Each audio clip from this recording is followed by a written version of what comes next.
जापानबाट शान्त बहरी र आज हामीले विशेष रूपमा नेपाल कम्युनिस्ट पार्टीको पछिल्लो समसामयिक विषयवस्तुमा आधारित रहेर नेपाल कम्युनिस्ट पार्टीका केन्द्रीय सदस्य एवं प्रभावशाली युवा नेता प्रवास विशेष गरी नेकपाका प्रवास समन्वय कमिटीका अध्यक्ष युवराज युवा नेता युवराज चौलागाईलाई मैले आज माथि सन्देशमा भेटाएको छु। युवराज सर, यहाँलाई स्वागत गर्न चाहन्छु माथि सन्देशमा। हजुर, धन्यवाद, नमस्ते। मैले सिधै यहाँलाई जोड्न चाहे, यति बेला नेपाल कम्युनिस्ट पार्टी तपाईँहरूको पार्टीभित्रको एउटा विवाद बाहिर चल्ला भएको छ, वास्तविकता के हो यहाँले बताइदिनुहोस् न। सबभन्दा पहिला धन्यवाद छ मातृभन्देश.com र तपाईँलाई प्रवासमा बसेका जापान लगायत संसारभरि बसिरहेका नेपाली साथीहरूको सुस्वास्थ्यको कामना गर्छु। कोरोनाको संक्रमणले संसार गाँजेको छ, सबैको स्वास्थ्यको ख्याल गर्नुहोला भन्ने अनुरोध गर्न चाहन्छु। अब जहाँसम्म राजनीतिक प्रश्न तपाईँले गर्नुभएको छ, नेपालको एउटा दुर्भाग्य नै भन्नुपर्छ कि राजनीतिक दलहरू सत्तामा पुग्नुभन्दा पहिला एकताबद्ध हुने, सत्तामा गइसकेपछि त्यहाँभित्र विभिन्न खाले समस्याहरू सिर्जना हुने र त्यो समस्याले प्रकारान्तरले राजनीतिक दलहरूलाई विभाजनतर्फ विघटनतर्फ लिएर जाने नेपालको राजनीतिको एउटा ठुलो एउटा रोग रहिरहेको थियो र कतै नेकपाभित्र पनि त्यस्तै हुने त होइन भन्ने एउटा आशंका अहिले देखा परेको छ। मिडियाहरूमा त्यो कुरा चर्पष्ट आइरहेको छ। व्यक्तिगत रूपले यो समाचारहरूले म दुखी छु। नेकपाका हजारौं नेता कार्यकर्ताहरू देश विदेशमा बसेर नेकपालाई निस्वार्थ ढङ्गले सहयोग गरिरहेका, योगदान गरिरहेका, यसमा जीवन समर्पण गरिरहेका, यसमा जीवन देखिरहेका लाखौं लाख कार्यकर्ताहरू यसबाट मर्माहत भएका छन्। समाचारहरू प्रिय छैनन्, तर म के आशा गर्छु भने नेताहरू जसले पार्टीलाई एकताबद्ध बनाउनु भयो, यो पार्टीलाई दुईटा ठुल्ठुला भङ्गालाहरूलाई एकताबद्ध गर्न, एकीकृत गर्न मेहनत गर्नुभयो, उहाँहरूले यो पार्टीलाई फुट्न दिनुहुने छैन भन्ने तिर हामी सबैले पहल पनि गरौँ र त्यो विश्वासको साथ त्यसको विरुद्ध कसैले गतिविधि गर्छ भने विभाजनको विरुद्धमा सबै लागौँ पनि भन्ने म अनुरोध गर्न चाहन्छु। भएको चाहिँ नेपाल कम्युनिस्ट पार्टीमा छलफल भएको हो, बहस भएको हो र त्यो छलफल बहसले एउटा सहज निकास नदिइरहेको स्थिति हो। अब त्यो सहज निकासले सजिलै आफ्नो बाटो प्राप्त गर्छ कि त्यो निकास चाहिँ ठुल्ठुला चट्टानहरू फोरेर चाहिँ हिम नदीहरू निस्के जस्तै, हिमतालहरू फुटे जस्तै त्यसले चाहिँ एउटा आफ्नो दुर्गम बाटो तय गर्नुपर्छ भन्ने कुरा चाहिँ अझै निश्चित भइसकेको छैन। प्रधानमन्त्रीज्यूले कतिपय विषयहरूमा पार्टी अथवा पार्टीमा भएका अधिकांश साथीहरूको भनाइ सम्बोधन गर्न इच्छुक हुनुभएको छैन भन्ने कुराहरू बाहिर सार्वजनिक रूपले आइ पनि रहेको छ। उहाँले भनि पनि राख्नु भएको कुराहरू, उहाँको कोट अनकोट विषयहरू आइरहेको छ। अरू बाँकी नेताहरूले प्रधानमन्त्रीज्यूले पार्टीका विषयहरूलाई सम्बोधन गर्न पर्यो, सुन्न पर्यो, समन्वय गर्नु पर्यो भन्ने कुरा आएको छ। त्यसकारण यो विषयमा चाहिँ मलाई लाग्छ पार्टीभित्र अब स्थायी समितिको बैठक आजलाई स्थगित भएको छ। 1-2 दिनमा स्थायी कमिटीको बैठक फेरि रिज्युम हुन्छ। नेतृत्वले यसबारेमा गम्भीर छलफल गर्नेछ र पार्टीलाई विभाजनतर्फ लिएर जान चाहिँ हुँदैन र त्यसको लागि मलाई लाग्छ त्यसैको लागि बैठक रोकिएको छ। एकताको चाहिँ सम्भावनाहरूको खोजी गर्नको लागि नेतृत्वका कमरेडहरूको बीचमा छलफल बहस भइरहेको छ र यसले एउटा सकारात्मक नतिजा ल्याउँछ भन्ने हामीले अपेक्षा गर्नुपर्छ। यो अहिले बहस हो, यसले कुनै निष्कर्ष लिइसकेको छैन। यो निष्कर्ष दुःखद हुन सक्ने खतरा पनि छ, तर यसलाई सुखद बनाउनको लागि मेहनत गरौँ र त्यसमा सबै साथीहरूको, पत्रकार साथीहरूले, देशलाई माया गर्ने साथीहरूले, देशको स्थिरता चाहने, लोकतन्त्र चाहने सबैले फुटको अपेक्षा नगरौँ। यसलाई चाहिँ सकारात्मक दिशातर्फ एकताबद्ध भएर देशको सेवा गर्ने एउटा असल राजनीतिक शक्ति चाहिँ रहिरहोस् भन्ने कामना गरौँ भन्ने कुरा म अनुरोध गर्न चाहन्छु। नेपाल कम्युनिस्ट पार्टी एकता भएको र संगठन एउटा बलियो संगठन तल्लो स्तरसम्म सङ्गठित रूपमा गरिरहेको अवस्थामा चाहिँ बिचमै चाहिँ यतिसम्मको विवाद हुनु तपाईँ एउटा केन्द्रीय सदस्यको नाताले कसरी मूल्याङ्कन गर्नुहुन्छ यसलाई? हेर्नुहोस्, एउटा सरकार अथवा एउटा सरकारको नेतृत्व गरिरहेका नेताको अगाडि जहिले पनि दुईटा चुनौतीहरू हुन्छन्। पहिलो चुनौती त पार्टीभित्र नेताहरूको, पार्टीका साथीहरूको, पार्टी कमिटीको जहाँबाट म्यान्डेट लिएर आफू आइयो त्यसका कुराहरूलाई सुन्नु हो, त्यसलाई आफूसँगै लिएर हिँड्नु हो। किन लोकतन्त्रमा एउटा व्यक्ति फुत्त निस्केर घरबाट पिँढीबाट काम गर्दा गर्दै अथवा कुनै पेसा व्यवसाय गर्दा गर्दै मन्त्री प्रधानमन्त्री हुन पुग्दैन। उसले एउटा लामो जर्नी, लामो यात्रा उसले पार गरेको हुन्छ। त्यो लामो यात्रामा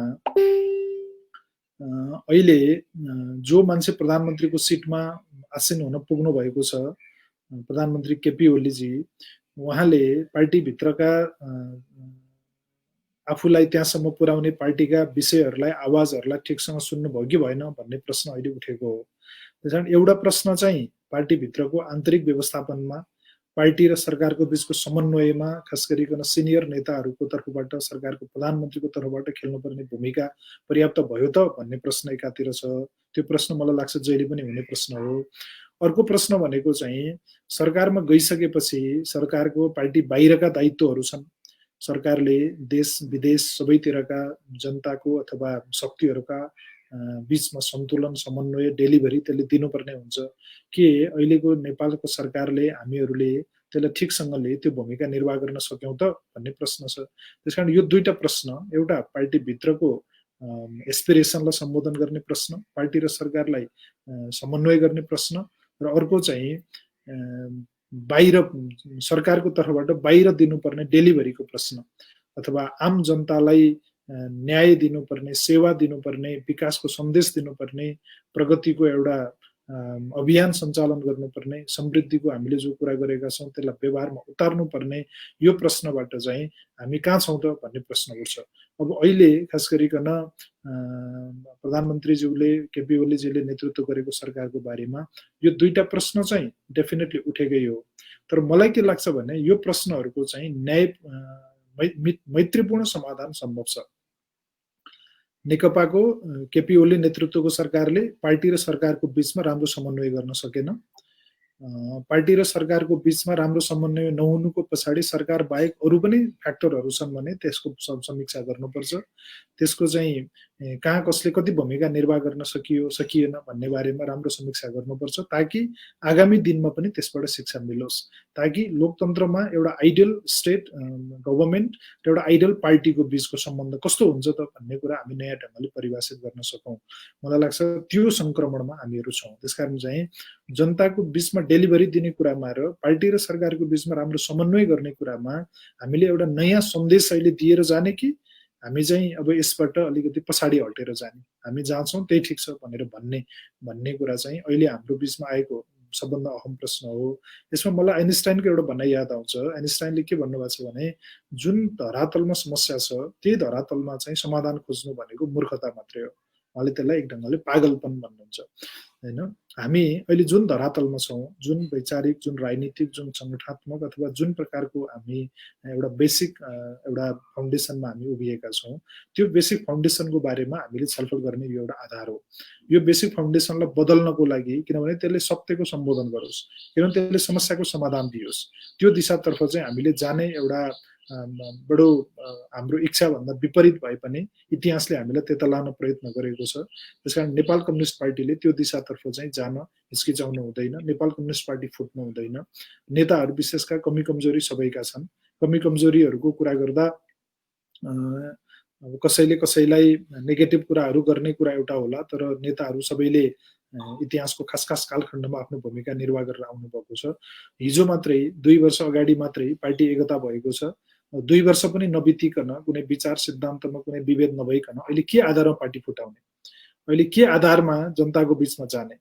हिजो पार्टी एकताको फुलमाला चाहिँ नओइलाउँदै अहिले फेरि त्यो पार्टी विभाजनको चाहिँ अस्त्र चाहिँ कसरी बोकेर हिँड्ने एकअर्काको विरुद्ध प्रहार गर्नको लागि। त्यसकारण त्यो परिस्थिति अहिले छैन।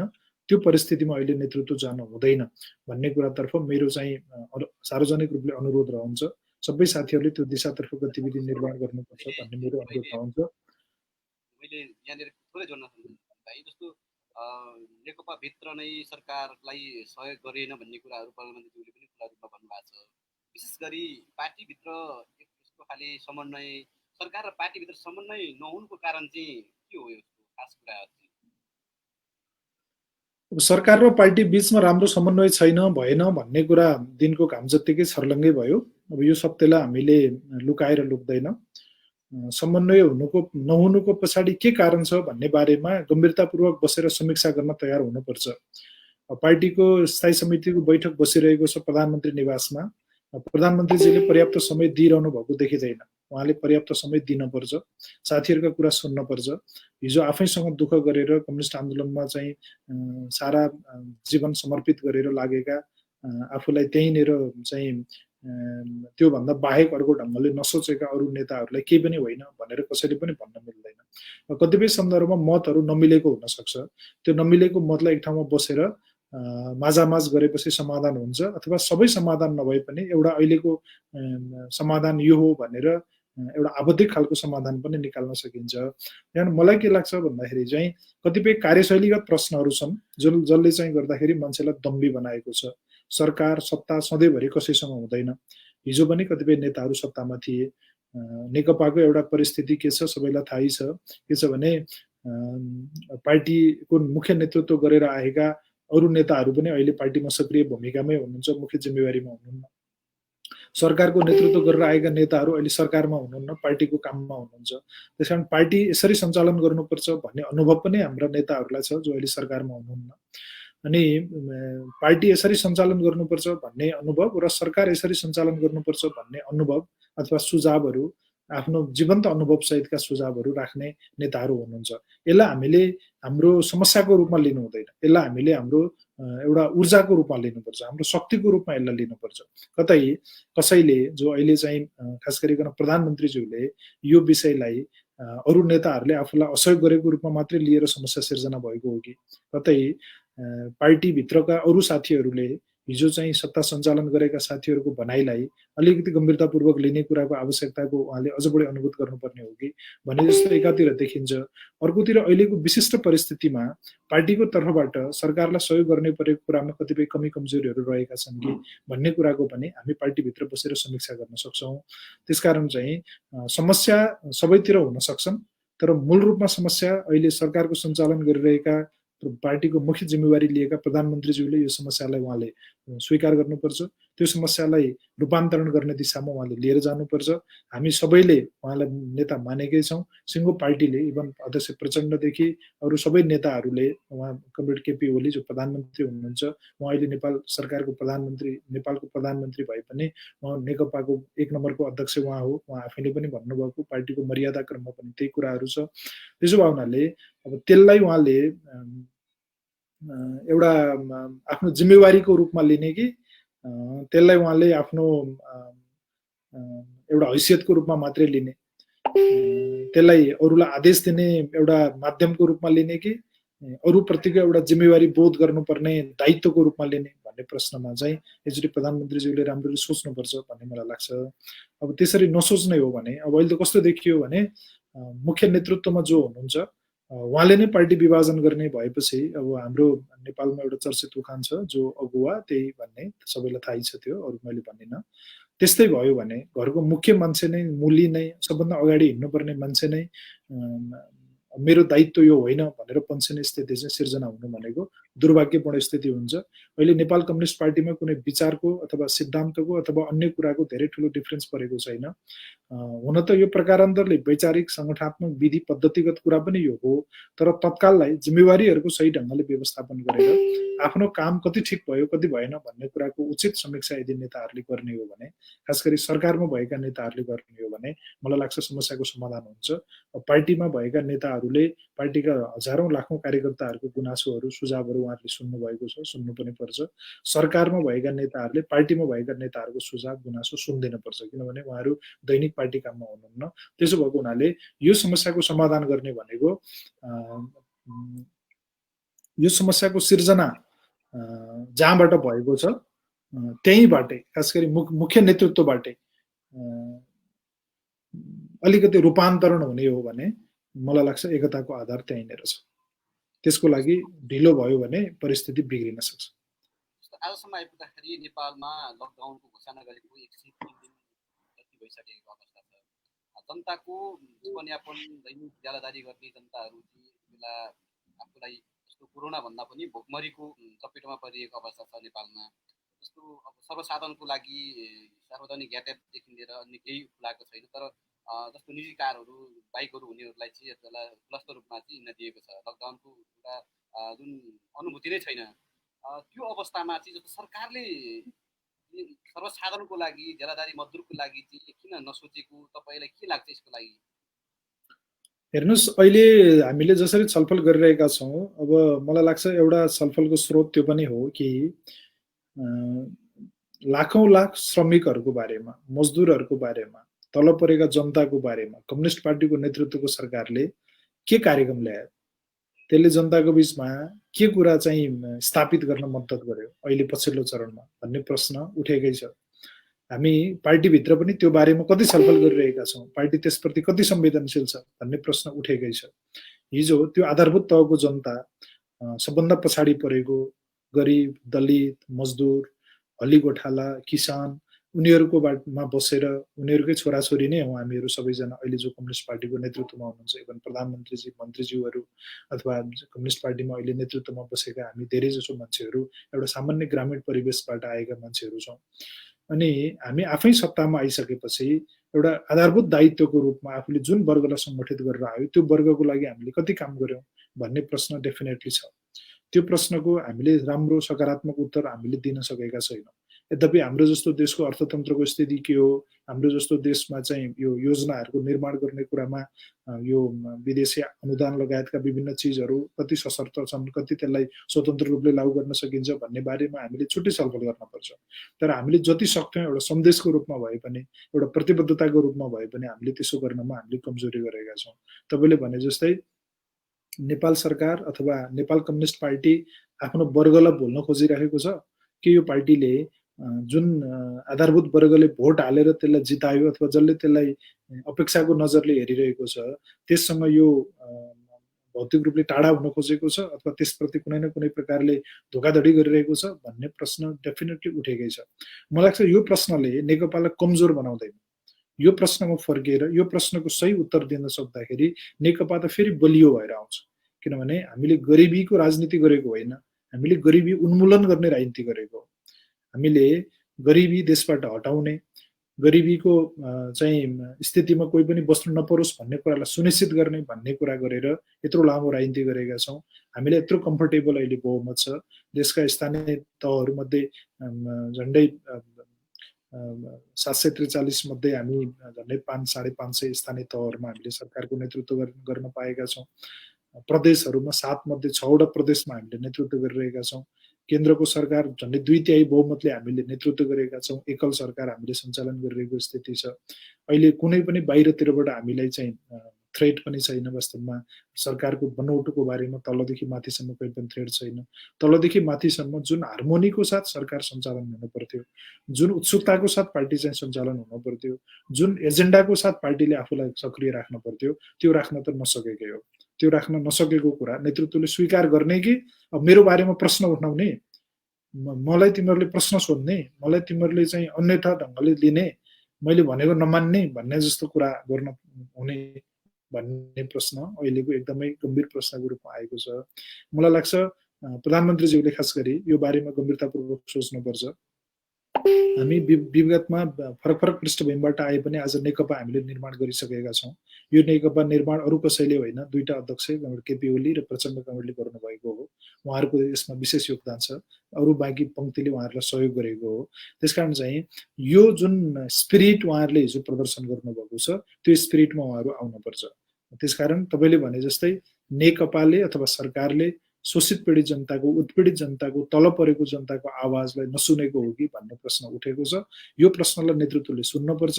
यो प्रश्नलाई सुनेर समाधान गर्दा नेतृत्व कमजोर हुँदैन, नेतृत्व बलियो हुन्छ।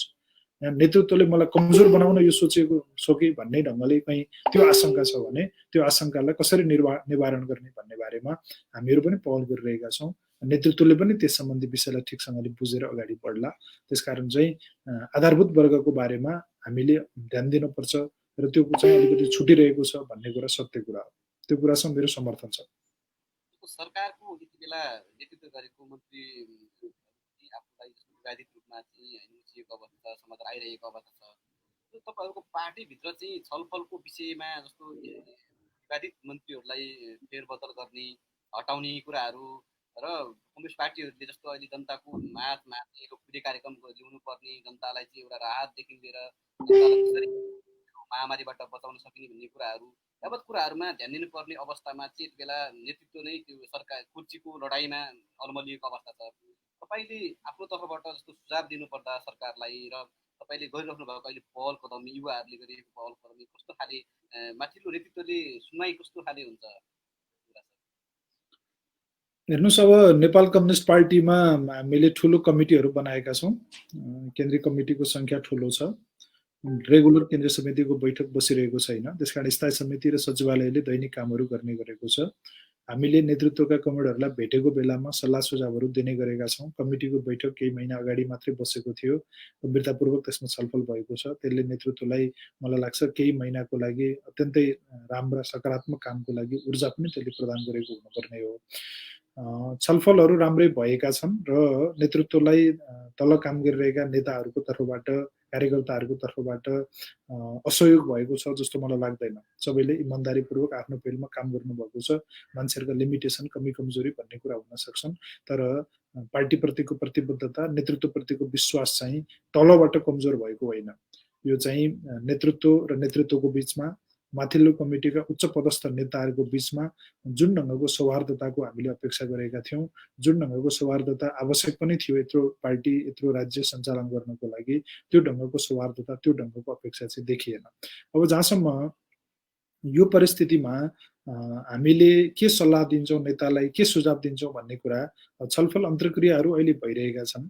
हामीले फुट विभाजनतर्फ कुनै पनि हालतमा यो पार्टीले लानु हुँदैन भन्ने कुरातर्फ नेतृत्वको ध्यानाकर्षण गराएका छौँ। नेता कमरेडहरूसँग भेट हुँदा छलफल हुँदा र आफ्नो तहबाट विभिन्न साथीहरूसँग कुरा गर्दा म अहिले पब्लिकली पनि भन्न चाहन्छु, नेपाल कम्युनिस्ट पार्टीको एकता भनेको यो देशको आवश्यकता हो, लोकतन्त्रको आवश्यकता हो। किनभने हामीले नयाँ संविधान जारी गरेको भर्खरै 3 वर्ष 3.5 वर्ष भएको छ, मतलब केही समय भयो हामीले नयाँ संविधान जारी गरेको। यो संविधानलाई राम्ररी कार्यान्वयन गर्ने दायित्व नेकपाकै हो। अब जनताले यत्रो जिम्मेवारी हामीलाई प्रदान गरेका छन्। यो खालि एउटा व्यवस्था एउटा चुनावसँग एउटा सरकारसँग मात्रै सम्बन्धित छैन। यो कुराको एउटा बडो दीर्घकालीन महत्त्व छ। किनभने नयाँ संविधान बनिसकेपछि हामीले जुन ट्रेन्डहरू स्थापित गर्छौँ, हामीले जसरी सरकार सञ्चालन गर्छौँ, जसरी त्यसको कार्यान्वयन गर्छौँ, जसरी आर्थिक सामाजिक वितरणको प्रक्रियाहरू हामीले सुरु गर्छौँ, जस्तो खालको अन्तर्राष्ट्रिय सम्बन्ध हामीले विकास गर्न खोज्छौँ, त्यो सबैबाट आगामी दिनहरूमा चाहिँ एउटा माइलस्टोनको रूपमा यो अगाडि बढ्छ, एउटा कल्चरको रूपमा अगाडि बढ्छ, एउटा कार्य प्रारम्भ गर्ने एउटा प्रारम्भ बिन्दुको रूपमा यो अगाडि बढ्छ। यो सबै कुरालाई हामीले गम्भीरतापूर्वक विचार गर्नै पर्छ। हामीले अहिले त्यसो गरेनौँ भने यहीँबाट एउटा चाहिँ व्यवस्थाको बारेमा, संविधानको बारेमा, हामीले सुरु गरेको प्रणालीको बारेमा प्रश्न उठ्छ। त्यो भनेको हाम्रो आफ्नो प्रतिबद्धतामाथि प्रश्न उठ्ने हो, त्यो भनेको हाम्रो इतिहासमाथि प्रश्न उठ्ने हो। किनभने त्यत्रो बलिदान गरेर संविधान सभाको चुनाव भएको, त्यत्रो सङ्घर्षको बिचबाट हामीले गणतन्त्र स्थापित गरेको, धर्मनिरपेक्षता, सङ्घीयता, समावेशी लोकतन्त्र लगायतको हामीले जुन आधारभूत मान्यताहरू नयाँ संविधानमा प्रदान गरेका छौँ, प्राप्त गरेका छौँ, त्यो प्राप्त भएको उपलब्धिहरूको बारेमा हामीले त्यसमा बमजरो हान्नु जस्तै हुन्छ। यो कुरा चाहिँ अहिलेको अहिले त्यो कुरा कसैले नउठाउला, तर त्यसले एउटा लामो कालसम्म हामीले पछ्याइरहन्छ। तिमीहरूले सकेनौ भनिन्छ। किनभने तपाईँले हेर्नुभयो भने भारतमा इन्दिरा गान्धीले लगाएको सङ्कटकालको जवाफ अहिले नाति पनाति पुस्ताका नेताहरूले पनि आएर उठेर दिनु परिरहेको छ। नेपालमा गिरिजाप्रसाद कोइरालाको पालामा 48 सालमा राज्य ठिकसँग सञ्चालन गर्न नसक्दाखेरि त्यसको जवाफ अहिले पनि नेपाली कङ्ग्रेसले दिनु परेको छ। मलाई लाग्छ अरू केही समय त्यसबाट तङ्ग्रिन कङ्ग्रेसलाई लाग्छ। त्यसकारण हामी किन सिकिरहेका छैनौँ? हामी इतिहासका गल्ती कमजोरीहरूबाट किन सिकिरहेका छैनौँ? हामी किन यति धेरै क्रूर, हामी किन यति धेरै अन्धो हुन प्रयत्न गरिरहेका छौँ कि हाम्रो वरिपरिको नाङ्गो सत्य पनि हामी देख्न इन्कार गरिरहेका छौँ भन्ने कुरा चाहिँ गम्भीर कुरा छ। त्यसकारण नेतृत्व हुने भनेको चाहिँ सामान्य सत्यलाई अनदेखा गर्ने होइन, सामान्य सत्यलाई विशिष्ट चाहिँ नियमहरू अथवा विशिष्ट पहलहरू गरेर त्यसको समाधान गर्ने प्रयत्न गर्नुपर्ने हो नेतृत्व हुनुले। हामी कहाँ त्यसको उल्टो भयो, सामान्य सत्य नदेख्ने तर नभएको कुराको बारेमा अनावश्यक कथाहरू सिर्जना गर्ने, त्यस्तो खालको भएपछि त्यसले नेतृत्वको बारेमा, राज्यको बारेमा एउटा ठुलो मास ह्युमिलिएसन आउने मैले देख्छु। अहिले यत्रो लाखौँको सङ्ख्यामा विदेशबाट नेपालीहरू फर्किन खोजिरहेको स्थिति छ, हजारौँ नेपालीहरू फर्केर नेपाल आइ पनि रहेको स्थिति छ। अब यो बेलामा प्रविधि सिकेको युवालाई हामीले ह्युमिलिएसन दिने कि हामीले त्यो नयाँ पुस्तालाई, त्यो प्रविधियुक्त, त्यो अलिअलि आर्थिक रूपले पनि केही गर्न सक्ने पुस्तालाई एउटा चलायमान, एउटा भाइब्रेन्ट इकोनोमिक पिलरको रूपमा त्यसलाई विकास गर्ने भन्ने प्रश्न छ। अब मलाई लाग्छ त्यो प्रश्नमा हाम्रो चाहिँ जुन अहिले ओरिएन्टेसन भइरहेको छ त्यसले सकारात्मक ओरिएन्टेसन दिने स्थिति छैन। त्यसकारण मैले के भन्न चाहन्छु भने यो पार्टीलाई विभाजन गर्ने गरी, किनभने विभाजनको खतरा अहिले पनि छ। अब कसले के भनिरहेको छ भन्ने कुरा सार्वजनिक मिडियाहरूमा पनि आइरहेको छ, त्यसकारण म त्यता जान चाहन्न। दुईटा अध्यक्षमाथि आम जनताले, पार्टी कार्यकर्ताहरूले विश्वास गरेको स्थिति हो। कतिपय कुराहरूमा यदि उहाँहरूले आफ्ना भनाइहरू, अडानहरूमा कहीँ कम्प्रोमाइज गर्ने स्थिति छ भने उहाँहरूले कम्प्रोमाइज गर्नुपर्छ, उहाँहरू एक ठाउँमा बस्नुपर्छ। अरू कुनै तेस्रो विकल्पमा समाधान निस्किन्छ भने अर्को विकल्पमा जान पनि तयार हुनुपर्छ। नेतृत्वले यो पार्टीलाई एकताबद्ध गर्न प्रयत्न गर्नुपर्छ। अहिले कसको नाम एक नम्बरमा लेखियो भन्ने कुराले कुनै चाहिँ धेरै ठुलो अहिले फैसला गर्दैन। अहिले कसले चाहिँ सही ढङ्गले त्यसको नेतृत्व गर्यो भन्ने कुराको एउटा त्यो नेतृत्व प्रदान गर्ने अवसर पनि हो। किनभने हामीलाई थाहा छ देङ साओपिङ कहिले सत्तामा गएनन्, उनी आधुनिक चीनको निर्माता भनेर चिनियाहरूले अहिले चाहिँ एक ढङ्गले प्रशंसा पुजै गरेको हामी देख्छौँ। महात्मा गान्धी कहिले सत्तामा गएनन्, तर महात्मा गान्धीको आज जुन अन्तर्राष्ट्रिय छवि छ त्यसको बारेमा मैले केही भनिराख्नु परेन।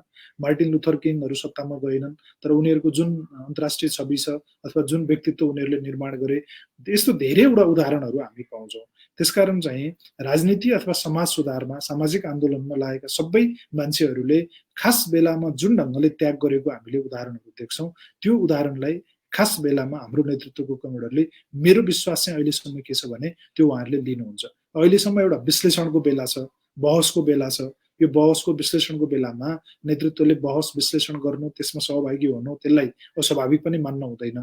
तर हामीले जसरी एउटा खास खास मोडहरूमा नयाँ नयाँ चाहिँ एउटा उपायहरूका साथ पार्टीलाई, देशलाई निकास दिँदै आएका छौँ। राति राति नसुतेर 2 बजे 3 बजे 4 बजेसम्म पनि नेता कमरेडहरूले मेहनतपूर्वक देशलाई, पार्टीलाई, राज्यलाई निकास दिनुभएको छ। उहाँहरू त उहाँहरू नै हो नि त, त्यो त अरूले गरेको त होइन। यो देशलाई यहाँसम्म ल्याउने काम, यो यत्रो परिवर्तनको काम, त्यसैले अहिले उहाँहरूले गर्न पर्छ। उहाँहरूले गर्नु भएन भने, म के पनि भन्न चाहन्छु भने उहाँहरूले गर्नु भएन भने उहाँहरूलाई गाह्रो छ। गर्नु भएन भने अब नयाँ पुस्तालाई, देशले पनि दुःख पाउँछ। तर सबभन्दा बढी चाहिँ उहाँहरूले गरेका सबै सकारात्मक कामहरू अन्यथा भएर जानेवाला छ। र यो कुरामा प्रधानमन्त्रीज्यूले विशेष ढङ्गले सोच्नुपर्छ। म यसको लागि उहाँलाई अनुरोध गर्छु। मैले यहाँलाई थोरै जोड्न चाहिने युवराज सर, जस्तो तपाईँ नेपाल कम्युनिस्ट पार्टीको चाहिँ प्रवास समन्वय कमिटीको अध्यक्ष पनि हुनुहुन्छ। त्यति बेला मैले प्रवास जापानबाट यहाँलाई कुराकानी गर्दै गर्दाखेरि तपाईँ नो कमिटीमा रहेर आफू अध्यक्ष जस्तो हुनुहुन्छ, प्रवासको तपाईँको सङ्गठनहरूमा कसरी समन्वय गर्नु भएको छ यति बेलासम्म नेपालीहरूलाई, त्यहाँका नेपाललाई उद्धार गर्नको लागि? र त्यहाँ जस्तो प्रवासमा समस्या परे, विशेष गरी ती खाडी मुलुकमा समस्या परेका नेपालीहरूलाई चाहिँ समाधान, त्यहाँको अब उनीहरूलाई चाहिँ खानपिनदेखि लिएर उद्धारको लागि चाहिँ त्यहाँको कमिटीहरूसँग तपाईँले कसरी एउटा समन्वय अब यो प्रश्न धेरै नै संवेदनशील प्रश्न हो। मैले अहिले भन्दाखेरि के भन्छु भने आफ्नो तर्फबाट हामीले सक्नेसम्मको प्रयत्न पहल गरेका छौँ। हामीले प्रवास समन्वय कमिटीको तर्फबाट अब लकडाउनको विषम परिस्थितिमा कोही कहाँ हुँदाखेरि पनि मन्त्रीज्यूहरूसँग हामीले नियमित छलफल, संवाद, अन्तर्क्रियाहरू गऱ्यौँ। कार्यक्रमहरू निर्माण गर्न, खास गरी चाहिँ प्रवासबाट अप्ठ्यारोमा परेका नेपालीहरूको घर फिर्तीको अधिकार सुनिश्चित गर्ने कुरामा हामीले सल्लाह सुझावहरू दियौँ, एक ढङ्गले लड्यौँ पनि। निर्णय सरकारले गर्यो, तर त्यसमा हामीहरूले आफ्नो ठाउँबाट इनपुटहरू दियौँ। प्रवासमा बसेका हाम्रा सङ्गठनहरूले त्यहाँ भएका दूतावासमा राजदूत अथवा त्योसँग सम्बन्धित काम गरिरहेका अधिकारीहरूसँग नियमित सम्पर्क समन्वय गरेर त्यहाँ बसेका अप्ठ्यारोमा परेका नेपालीहरूको उद्धारको काम गर्नुभएको छ। भारत, जापानमा धेरै ठुलो समस्या नदेखिए पनि सबभन्दा ठुल्ठुला समस्या देखा परेका भारत वा गल्फ क्षेत्रका देशहरूमा त्यहाँ भएका सङ्गठनहरूले निकै नै उदाहरणीय प्रशंसनीय कामहरू गर्नुभएको छ। आफै सङ्क्रमित हुँदाहुँदै पनि त्यो जोखिमलाई चाहिँ हुने जोखिम हुँदाहुँदै पनि अथवा आफै सङ्क्रमित भइसक्दाखेरि पनि साथीहरूले विभिन्न माध्यमहरूबाट सम्पर्क समन्वयको कामहरू गर्नुभएको छ। हाम्रो सङ्गठनमा काम गरेका कयौँ साथीहरू यो कोरोनाको सङ्क्रमणबाट सङ्क्रमित पनि हुनुभएको छ। सौभाग्यवश धेरै सबैले जो चाहिँ अहिलेसम्म राम्रो भएको छ उहाँहरूको राम्रो भइसकेको छ। कतिपय साथीहरू उपचार गरेर राम्रो भएर फर्कने प्रक्रियामा हुनुहुन्छ। त्यसकारण आफ्नो ज्यानको पनि बाजी राखेर प्रवासी नेपाली एकता मञ्च सम्बद्ध साथीहरूले निकै ठुलो मेहनत गर्नुभएको छ। चार्टर फ्लाइटहरू गर्न अथवा त्यहाँ नेपालीहरूलाई सही ढङ्गले सम्बोधन गरेर यता फर्काउन, एम्बेसी वा के अरे मन्त्रालयमा सही ढङ्गले सम्बोधन गर्न, प्रवासी नेपाली एकता मञ्चका अध्यक्ष सचिव वा कमिटीमा बसेका सबै साथीहरूले मेहनत गर्नुभएको छ। यसमा हाम्रो सपोर्ट रहेको छ। यदि हुँदाहुँदै पनि म विनम्रतापूर्वक के भन्न चाहन्छु भने हामीले अझ धेरै गर्न पर्थ्यो। हामीले अझ देखिने गरी, अझ सबैको बिचमा उपलब्ध हुने गरी हामीले काम गर्नु पर्थ्यो। सम्भवतः हामीले त्यो गर्न सकेनौँ। त्यसका केही कारणहरू छन्। मलाई लाग्छ त्यसमा आम जनसमुदायहरू, प्रवासमा बसेका दाजुभाइहरू, साथीहरूले हामीलाई माफी पनि दिनुहुन्छ, दिनुपर्छ। किनभने हामीलाई थाहा थिएन यत्रो कोरोनाको पेन्डेमिक आउँछ, कसैलाई पनि थाहा थिएन। हामी जस्तो सानो देशको, हामी जस्तो चाहिँ प्रविधिले पनि, आर्थिक हिसाबले पनि अलिक कमजोर भएको देशका मान्छेहरूसँग चाहिँ भनेको बेलामा एकदम रिसेन्टली, प्रम्प्टली हामीले कतिपय कामहरू गर्न नसक्ने पनि रहेछौँ। त्यसकारण चाहिँ कतिपय कुरा हामीले चाहेर पनि गर्न सकेनौँ। त्यसको लागि म विनम्रतापूर्वक माफी माग्न चाहन्छु र सबैलाई म के अनुरोध गर्न चाहन्छु भने यो देश हामी सबैको हो। हामी सबैले मिलेर यो देश निर्माण गर्ने हो। तपाईँ जहाँ हुनुहुन्छ अहिले त्यहाँ चाहिँ एउटा बाध्यतावश अथवा इच्छाले तपाईँ बस्नुभएको भए पनि फर्केर आएपछि आफू जन्मेको, आफू बसेको ठाउँ तपाईँको आफ्नो ठाउँ हो। यो ठाउँमा विकास, निर्माण अथवा यसलाई प्रगतिको पथमा लिएर जान हामी तपाईँ मिलेर काम गर्नुपर्छ। त्यसकारण चाहिँ रिग्रेसिभ अथवा एग्रेसिभ भएर एकदमै रियाक्टिभ भएर नसोच्न म सबै साथीहरूलाई अनुरोध गर्न चाहन्छु। हाम्रो धरातल यस्तै थियो, त्यसकारण हामीले त्यति मात्रै गर्न सक्यौँ। तैपनि यसको बावजुद नेपाल सरकारले उद्धारको कामहरू उल्लेख्य मात्रामा गरेको छ। त्यसमा पार्टीको निरन्तर सहयोग रह्यो। अब कतिपय खास गरी दोस्रो क्याटेगोरीमा परेका, आर्थिक रूपले सक्दै नसकेको, अप्ठ्यारो परेका, भाडा तिर्न नसक्ने मान्छेहरूको उद्धारको काममा नेपाल सरकार अब लाग्न प्रयत्न गरिरहेको छ। पार्टीले पनि त्यसमा सहयोग गरिरहेको छ। त्यसकारण चाहिँ अब एकदमै आर्थिक रूपले कमजोर मान्छेहरूलाई नेपाल सरकारले आफै खर्चको व्यवस्थापन गरेर ल्याउने प्रक्रियामा नेपाल सरकार लाग्नुपर्छ। मेरो विश्वास छ त्यसमा नेपाल सरकार लागि पनि रहेको छ।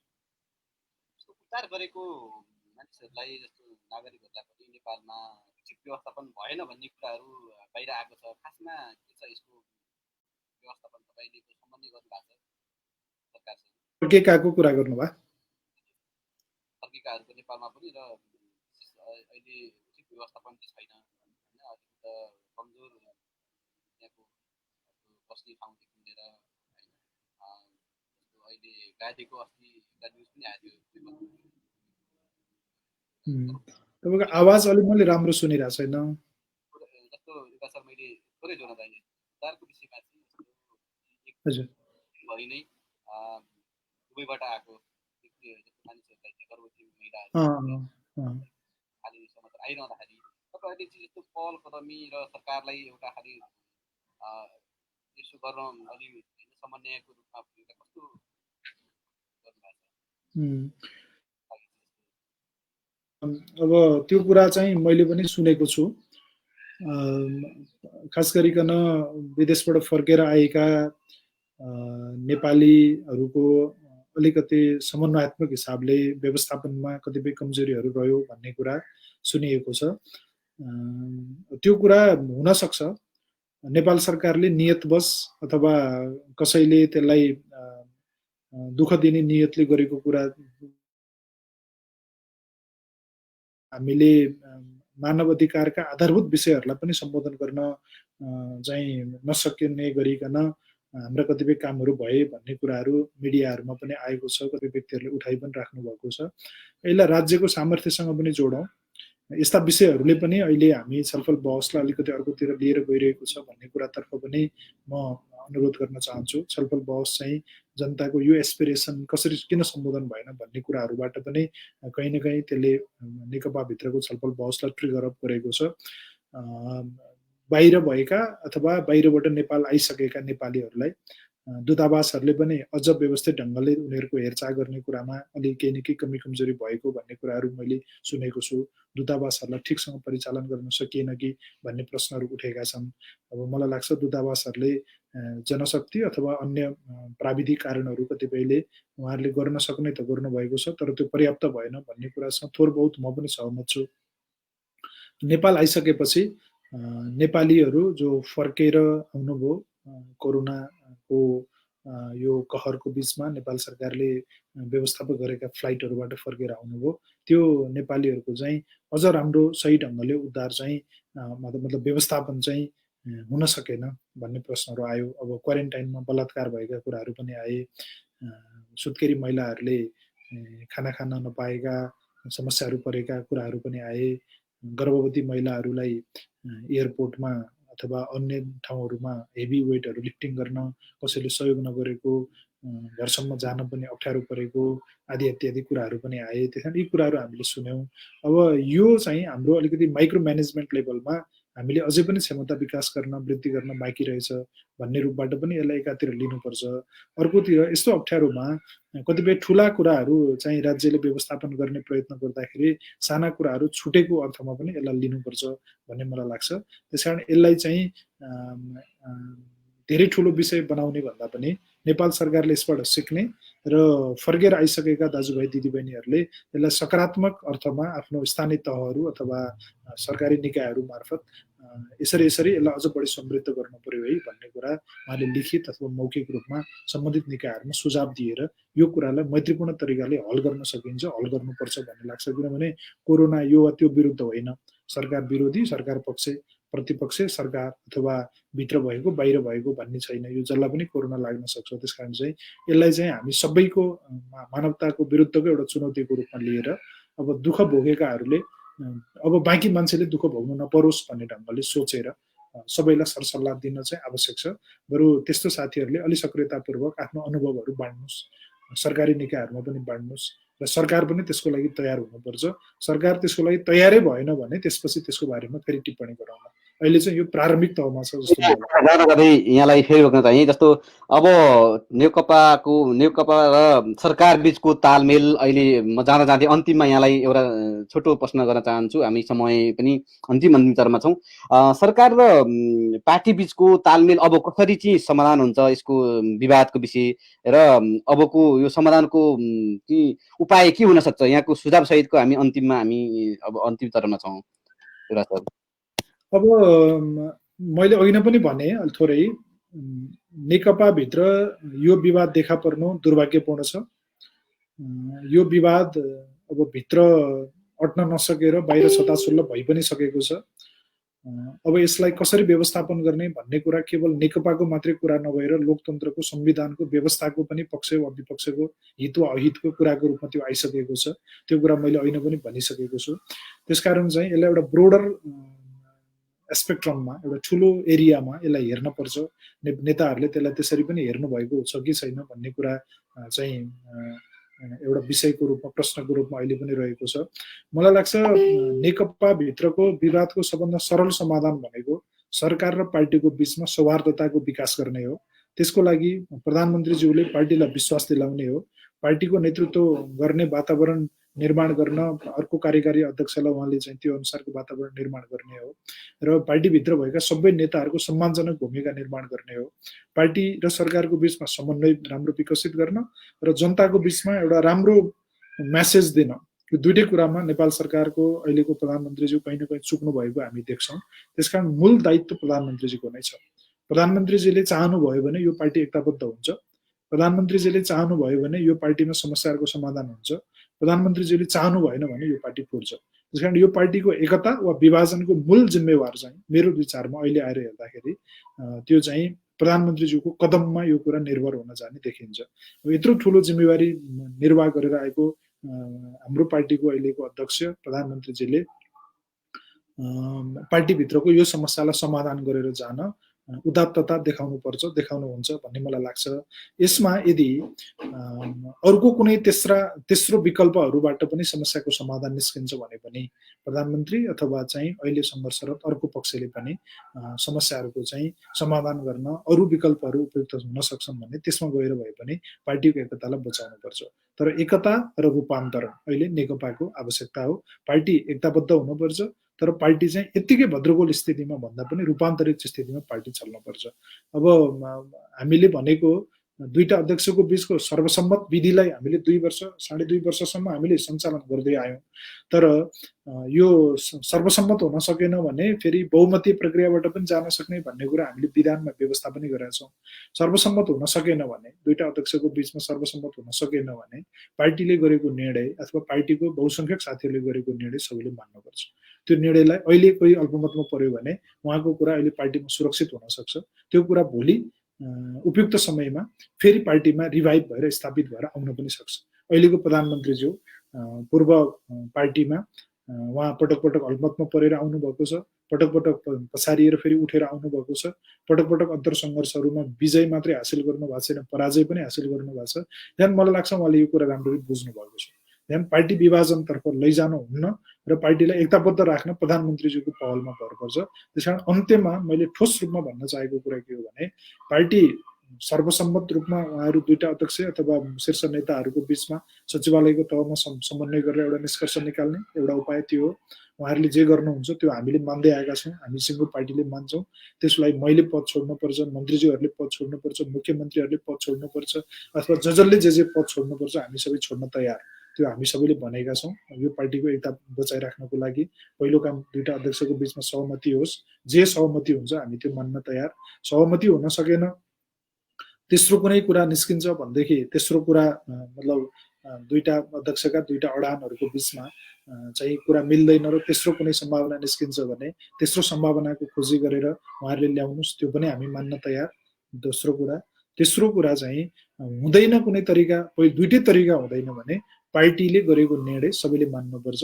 पार्टीको निर्णय जसले मान्दैन त्यसको विरुद्ध सिङ्गो पार्टी एकताबद्ध भएर त्यस विरुद्ध लाग्नुपर्ने हुन्छ। त्यो परिस्थिति सिर्जना नहोस्, त्यो परिस्थिति भनेको विभाजन नहोस्, त्यो परिस्थिति भनेको नेपालमा कम्युनिस्ट आन्दोलनमा र नेपालको यो हामीले जारी गरेको 72 को संविधान पछाडिको पहिलो सरकार नै विघटन के अरे दुर्घटनामा परेर पहिलो बहुमत प्राप्त पार्टी नै एक ढङ्गले दुर्घटनामा विवादमा विभाजनमा गएर अनि नेपालमा एउटा नकारात्मक इतिहास लेखाउनेतिर नेताहरू जानु हुँदैन।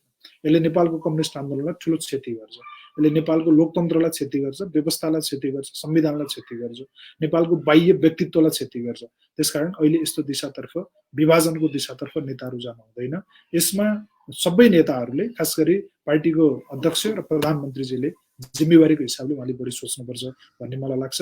अहिले उहाँलाई जसले जे कुरा भनेको भए पनि मैले त कस्तो देख्छु भन्दाखेरि पार्टीमा विभाजन बनाउनलाई केही मान्छेहरू सक्रिय होलान्, फुटेर राम्रो छ भन्ने कुरा कतिले प्रधानमन्त्रीजीलाई भन्छन् होला, फुटेर राम्रो हुन्छ भनेर कतिले अरूलाई पनि भन्छन् होला। तर उनीहरूले पार्टी फुटेर पार्टी कमजोर भएको दिन सबैलाई छोडिदिनेछ। उनीहरूले पार्टी कमजोर भएको दिनमा यो कुनै मुलाहिजा नराखिकन फेरि त्यही माथि प्रहार गर्न थाल्नेछन्। त्यसकारणले नेताहरूले यो कुरालाई बडो गम्भीरतापूर्वक लिनुपर्छ। यो पार्टीको आन्तरिक मामला हो। यो आन्तरिक मामलालाई आन्तरिक रूपले नै समाधान गर्न अझै पनि समय छ, बाटो छ। त्यो समय र बाटो नगुमाउनुहोस्। गुमाउनु भयो भने अहिलेसम्म प्राप्त गरेका सबै ख्याति खोलामा बग्छन् र यसले धेरै ठुलो दुर्घटना निम्ताउँछ। त्यो परिस्थिति सिर्जना नहोस् भन्ने कुरा म विनम्रतापूर्वक नेताहरूलाई अपिल गर्न चाहन्छु र सिङ्गो पार्टी पङ्क्तिलाई एकताको पक्षमा लाग्न म अपिल गर्न चाहन्छु। एकताबाट समस्याको समाधान हुन्छ भन्ने कुराको विश्वास राख्न म अनुरोध गर्न चाहन्छु। व्यक्तिगत रूपले आरोप प्रत्यारोपमा नलाग्न म अनुरोध गर्न चाहन्छु र पार्टीको स्थायी कमिटीको फेरि बैठक बस्नेछ। त्यो स्थायी कमिटीको बैठकले एउटा उपयुक्त जे समाधान दिन्छ पार्टीको निर्णयको पक्षमा दृढतापूर्वक लाग्न, पार्टीको निर्णयको पक्षमा दृढतापूर्वक लाग्न म सबैलाई अपिल गर्न चाहन्छु। त्यसो भयो भने पनि पार्टीमा देशमा एउटा परम्परा बस्छ। राम्रो नराम्रो जे हो त्यसको हामी समीक्षा गर्दै जान सक्छौँ, तर पार्टीले गरेको निर्णय सबैले मान्नुपर्छ। त्यो कुनै पनि विकल्प हुन सक्दैन भने अन्तमा बहुमतले अथवा बहुसंख्यक एउटा विधि प्रक्रियाबाट गरिएको निर्णय मान्नुपर्ने हुन्छ। त्यो निर्णय मान्न पनि म सबैलाई अपिल गर्न चाहन्छु। तर त्यसभन्दा अगाडि अरू छलफलहरू अहिले प्रयत्नहरू भइरहेका छन्। अब बहुमत छ भन्ने पक्षले चाहिँ बडो सतर्कतापूर्वक सचेततापूर्वक अहिले सबैसँग छलफल अन्तर्क्रिया गर्न प्रयत्न गरिरहेको पनि हामीले देखिरहेका छौँ। हतार गरेर बहुमतको प्रयोग गर्न चाहिँ मेहनत गरेको हामीले देखिरहेका छैनौँ। त्यसकारण चाहिँ अब कसले के गरिरहेको छ भन्ने कुरा बडो गम्भीरतापूर्वक हेर्न र त्यो आधारमा धारणा बनाउन, तर अन्तमा पार्टी कार्यकर्ताहरूले पार्टीको निर्णयलाई कार्यान्वयन गर्नेछन् भन्ने कुरा चाहिँ म विश्वास व्यक्त गर्न चाहन्छु र त्यही अनुसार नेकपा अगाडि बढ्ला भन्ने मेरो विश्वास छ। समय र संवादको लागि यहाँलाई विशेष धन्यवाद दिन चाहन्छु। आज व्यस्तता समय बावजुद पनि यहाँले टाइम दिनुभयो। हामीले विशेष गरी प्रवासको समस्या र पार्टीको नेपाल कम्युनिस्ट पार्टी र सरकार बिचको विभेद र पछिल्लो घटनाक्रमको विषयमा यहाँसँग कुराकानी गर्ने जमर्को गऱ्यौँ। यहाँको आगामी दिनमा पनि हामीले अन्य विषयहरूमा पनि कुराकानी गर्ने जमर्को गर्नेछौँ र आजको लागि यहाँलाई विशेष धन्यवाद दिँदै बिदा हुन्छु। हस्त, नमस्कार। हस्, नमस्कार, धन्यवाद।